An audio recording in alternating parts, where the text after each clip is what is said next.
I think another aspect of the digital twin revolution, security-wise, is the sense that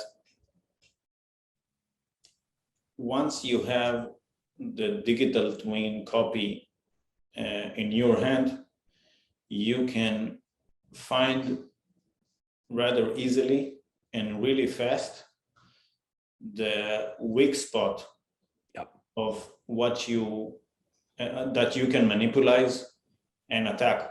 So it's not only about the data, the intellectual property, the advancement, and you know, that you can gain only by having data that someone else worked on for many years, but it's a rather straightforward, easy access to very sensitive information that you can manipulate and see how can you attack and harm any industry or market sector, the digital twin that you have in your hand. So it's actually becoming a clear intelligence capability. And we've seen this play out rather dramatically with the Lapus gang, who, you know, broke into NVIDIA. And right now, you know, when you talk about the digital twin, I feel like we're talking about source code.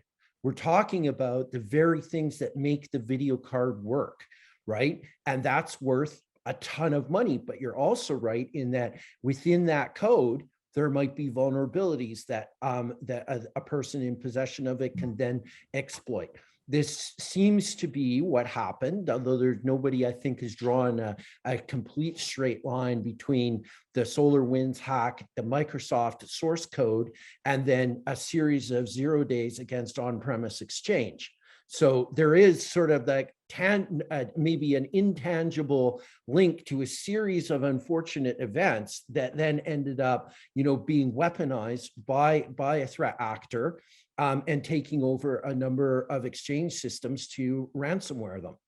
But I think, you know, the source code is a really interesting issue because, especially for companies that have been in business for years and years and years, they might not have been practicing all of the cybersecurity best practices because it's been evolving, and they have to make their product backward compatible.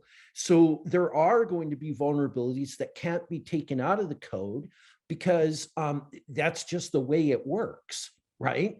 Especially if you're trying to, you know, go back and secure ancient operating systems.